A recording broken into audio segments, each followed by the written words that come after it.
comunicação de um pai e uma mãe que são verdadeiros treinadores dos seus filhos, que entenderam que são mestres dos seus filhos e não são seus amiguinhos, tem que ser uma comunicação aberta. Quando você aprender o poder que essa lição tem, essa lição que eu vou te contar hoje, o seu relacionamento com seus filhos irá se transformar completamente.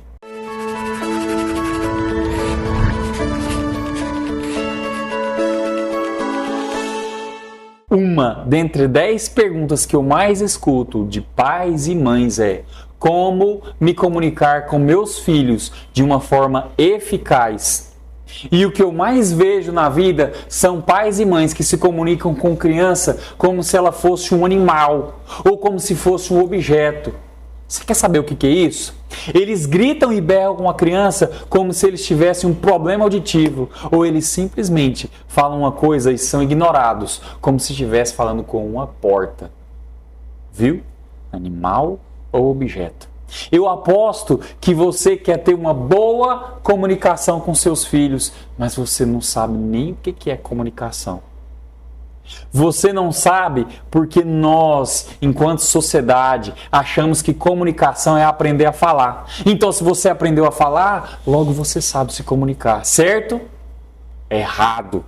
Esses dias eu fui ao otorrino pediatra e tive uma lição de comunicação. E eu até peguei uns códigos poderosos desse cara.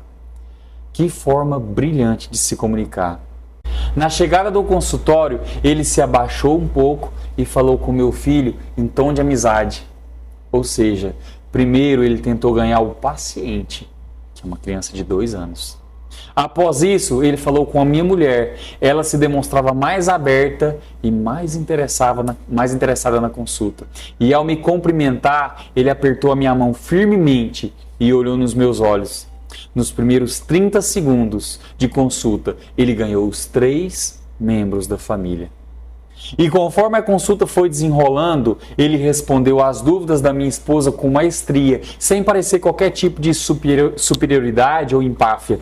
Examinou meu filho e mais uma vez demonstrou conhecimento em lidar com crianças. Ele foi rápido, prático e objetivo, já que meu filho estava chorando por ser examinado por um estranho. A consulta levou cerca de 20 minutos e nós saímos de lá com um sentimento em comum. Esse cara é muito bom no que faz. E eu nunca ouvi. Eu não sei se realmente ele é bom no que ele faz, mas por que eu fiquei com essa impressão de que ele é realmente bom? Porque ele foi um ótimo comunicador. E todo ótimo comunicador é um profissional, um empresário muito mais bem-sucedido do que a média.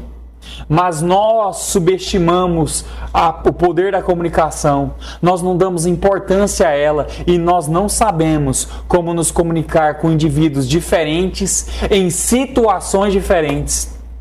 Presta atenção aqui em mim. Seus filhos são muito mais inteligentes e espertos do que você imagina. A inteligência deles não é só comportamental, ela é muito mais ampliada. Eles são muito mais perceptivos. É por isso que você fala com eles e eles te ignoram. Porque você usa a sua linguagem verbal, você fala de forma errada, você usa a linguagem não verbal, os gestos, as expressões faciais, a linguagem corporal também de forma errada.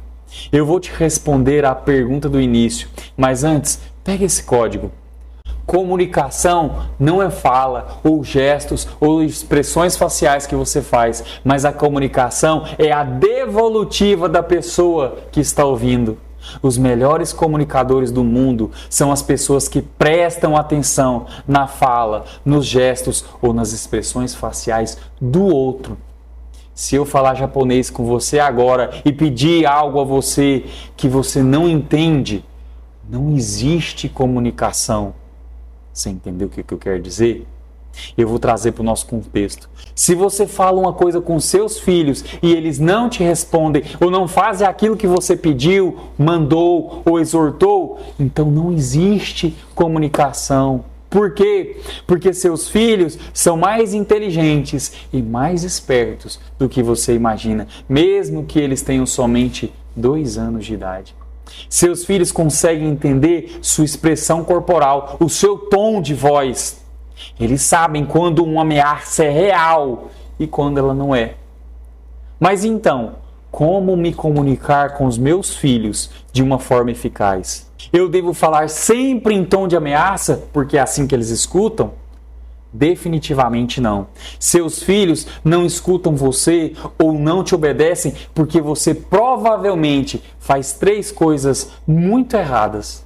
Você quer saber quais são? Primeiro, você nunca deve falar para os seus filhos coisas ruins a respeito deles, mesmo e especialmente quando você está bravo ou insatisfeito com uma coisa que eles fizeram, dizendo: você é um estorvo que só faz coisa errada, você não presta para nada porque você fez isso, isso e aquilo. Comunicação aberta de pais treinadores não tem espaço para provocações, ameaças ou insultos.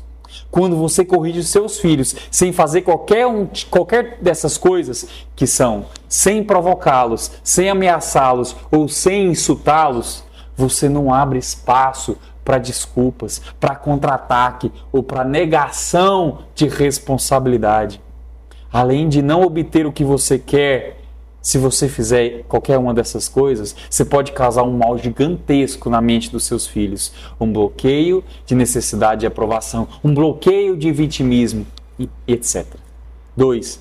Construir autoridade. A autoridade não se constrói com surras, tapas e entre outros. Se um policial te para na rua, ele não precisa bater em você para mostrar autoridade, ou ele precisa? Eu diria que é o contrário. Se você precisa bater nos seus filhos, é só porque você não construiu autoridade sobre eles. A autoridade é resultado, não é história. Seus filhos não vão te respeitar só porque você é o pai ou a mãe deles. Eles vão te respeitar porque você construiu um exemplo para eles. Resultado. A autoridade é construída com exemplos, ou seja, seus filhos vão te respeitar como autoridade se eles te enxergarem vocês como exemplos a serem seguidos. Se o que você diz é o contrário daquilo que você vive, então eles apagam a sua autoridade da mente deles. Se você bebe até cair e espera que seus filhos não vão beber na vida, porque você diz a eles que o vício de bebida é uma coisa ruim, não vai funcionar. O último e mais importante. E para conseguir ter uma comunicação aberta com seus filhos, você precisa saber de quê? Número 3. Você precisa aprender a usar a ferramenta mais poderosa de um pai e de uma mãe. Esse item resume o que é uma comunicação inteligente. Qual você acha que seria? Sua força muito maior do que a dos seus filhos? Sua postura de provedor da casa? Suas ameaças de privações e castigo com seus filhos? Qual é a ferramenta mais poderosa que um pai e uma mãe têm? Nós nunca fomos ensinados sobre isso em lugar algum. Por isso que pais e mães vivem gerando bloqueios nos seus filhos. É por isso que os filhos não escutam os pais. E quando eu te falar, você vai ficar de queixo caído, porque quando eu fiquei sabendo, quando eu aprendi isso, eu fiquei. A ferramenta mais forte de um pai e de uma mãe se chama a capacidade de fazer perguntas. Se você soubesse fazer pergunta para os seus filhos, você colocaria eles no lugar deles, de aprendizes, todas as vezes na sua vida. Se você soubesse fazer perguntas aos seus filhos, você jamais geraria um bloqueio emocional neles. Se você soubesse fazer perguntas que confrontassem as decisões e a falta de respeito dos seus filhos, eles seriam totalmente diferentes no trato com você. Mas a gente não aprende a fazer pergunta. Você sabe por quê? Porque a pergunta é a arma do sábio e a gente simplesmente despreza a sabedoria. A próxima vez que seu filho ou sua filha fizer algo do tipo tirar uma nota baixa em matemática, quebrar algo dentro da sua casa ou gritar com você, experimente, ao invés de gritar com ele de volta, ao invés de insultá-lo, ao invés de bater nele ou nela, experimente fazer 10 minutos de pergunta para ele sem parar. até você tirar o suco da mente deles, até eles não terem mais o que te responder, até eles desistirem da conversa ou pedir desculpa, ou até você descobrir a causa do comportamento deles. O cérebro deles bugam, eles passarão a te enxergar não mais como um carrasco ou alguém retrógrado a ser ignorado, mas como alguém que precisa ser respeitado por sua posição de líder. Eu sou Danilo Leão de Souza e esse é o Fortuninhas, o canal que está ajudando pais e mães a treinarem uma geração de crianças vencedoras.